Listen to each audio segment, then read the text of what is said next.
Steve Ray, exit 425. It's where we live. I'm in a school right now, and most of us have been in a school, either as a parent or student or both. Maybe we even work there. You ever thought what it takes to run a school? What about a school board? Well, this week we're going to talk to Paul Brown, who's the newly elected trustee for the position of chair of the Board of Trustees for the Kawartha Pine Ridge District School Board. And he's going to talk about what's going on right now in education. We hear a lot about trustees and school boards and money that's being misspent and things that aren't getting done properly. So let's find out from Paul what's going on. Paul Brown, this week on Exit 425. It's where we live. Today's guest at Exit 425.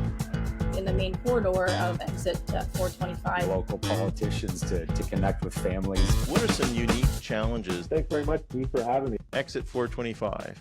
It's where we live.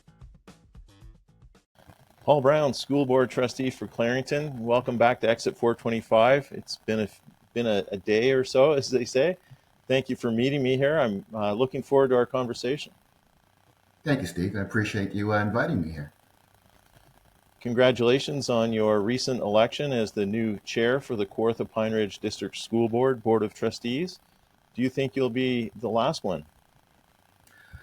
Well, I will say these are challenging days in public education, especially with respect to local governance and the role of locally elected trustees. But I'd like to think that locally elected trustees will continue to work directly with the communities they represent to ensure that all students have access to the highest quality of education. I really do. The Minister of Education said he's continuing to review possible changes to the government structure of public school boards, and we will await any further information related to those considerations. I suspect there's going to be a lot of governance changes announced in the next year, and obviously there's been tons of speculation about school board trustees. You have a rich history in Durham as a teacher and a principal, as well as working at the highest level in the operations department of the board. Is it politically awkward for you to ask for your honest professional assessment of the current state of affairs and the newly passed Supporting Children and Students Act? Thank you, Steve. Thank you for the question, Steve. I think I'm going to begin by saying that we certainly share the government's commitment to good governance and public accountability.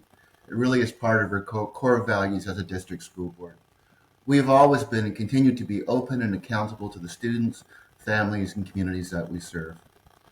Locally elected trustees live in and are part of the communities they represent, and they're well positioned to make local decisions in the public interest that best meet the needs of students and families that we serve. We take very seriously our obligation to be responsible stewards of public funds and make sound financial decisions for the organization.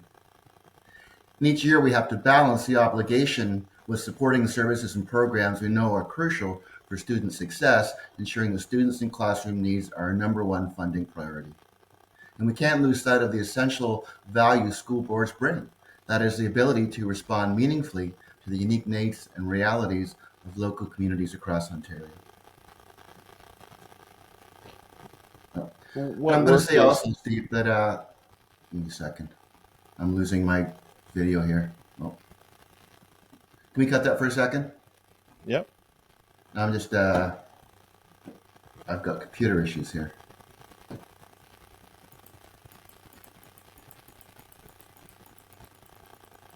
Okay, all right. Can we cut in again? Is that possible?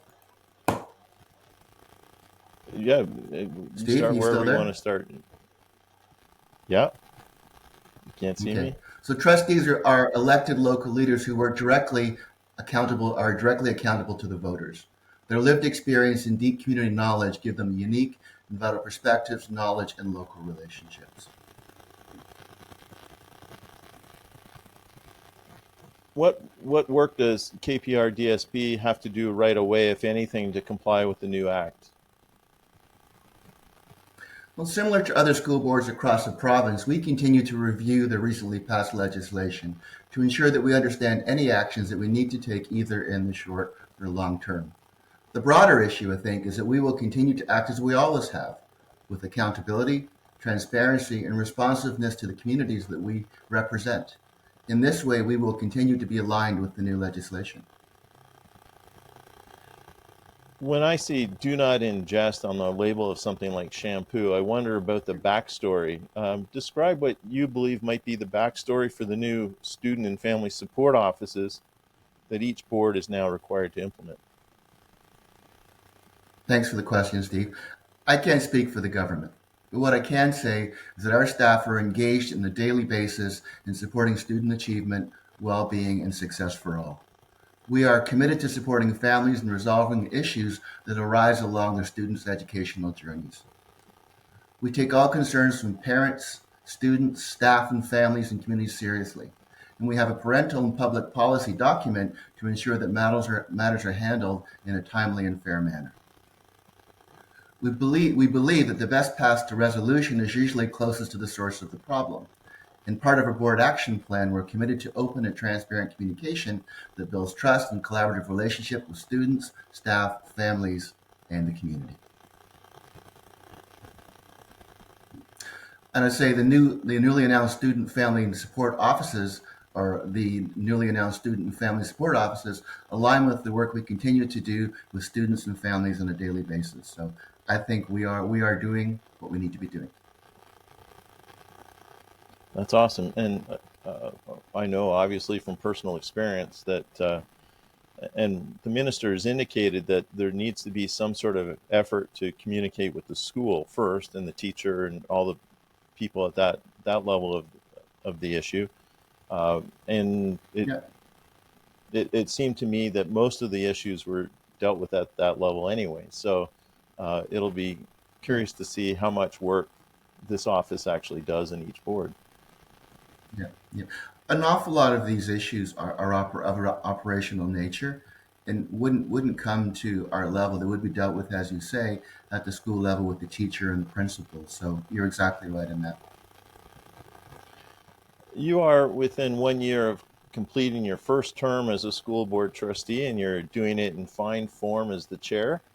What has been the most common task or frequent task that you've had to complete, and what has been the most satisfying part of the job? I'd say, Steve, the most satisfying part of the job is working directly with parents, staff, and community members. And we're able to find local solutions to local concerns. That, working hand in hand, I think really what makes this job, it makes it pleasurable because we work with our community, we work with our neighbors to find solutions to common problems. I think that by far is the best part of this job. In terms of what's the most frequent thing? I think we can divide it into two. A good portion of our time is dealing with families and parents and students in responding to concerns from the community. And another portion of our time is dealt with committee work. We all, as trustees, we belong to a number of different committees. So part of our time is working with committees like the SEAC committee, the Special Education Committee, the Program Committee, the Resource Committee. So I'd say it's about half and half. So half working or responding to local concerns, and then half working on committee work. So I think we kind of divide our time evenly between those two things. But again, as if something arises, our time goes to that thing, and then we'll come back and deal with the other.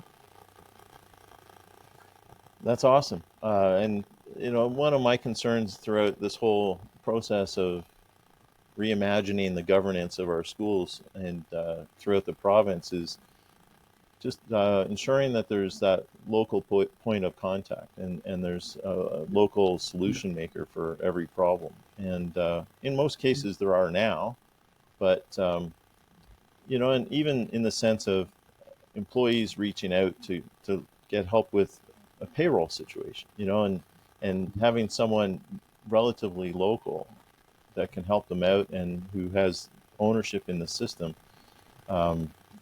Those would be my main concerns. It's just on the family level, the student level, getting help for those problems in a local situation, but for employees as well, and having to deal with a massive bureaucracy is never fun, no matter what organization it is. So I think we share the same concerns about the potential outcome. Definitely. I mean, I would say like the needs of the Toronto School Board are probably different than the Kawartha Pine Ridge District School Board, and probably different than the Rainy River District School Board. So the trustees know the local community, know our local concerns, and we can address those local concerns in a timely manner because we live in the communities that we serve. So I think you're exactly right, Steve. I appreciate that. Paul, thank you for meeting me here at Exit 425. How can people reach out to you or other trustees or just interact more with the school board? Yeah. I would say, Steve, there's two ways. Certainly, if you go on the KPR website, there's a telephone number you can call and leave a message, or you can, there's also an email address you can leave a message. The other thing, though, they can also email and talk to us directly. So every trustee has a phone number that's through the board. Every trustee has an email. So parents, family members, community members are always welcome to either email us or call us, and we generally get back to them fairly quickly. If it's more of a board thing and not so much a local trustee matter, then they can leave a message at the board. But even at the board, when someone looks at that message, if it's for a trustee, it will get redirected to us at some point, and then within a day or so. But again, I can leave if you want, Steve. So I can leave my telephone number with you if you want, and people want to call, I can certainly do that. So Trustee Paul Brown, 289 671 7043. That's my number. So if you call, we can chat about what's important to you and what's important to our community. That's awesome. I appreciate that, and hopefully you get some positive calls as a result. Paul, thank you very much. Appreciate you taking the time to do this. All right. Thanks, Steve.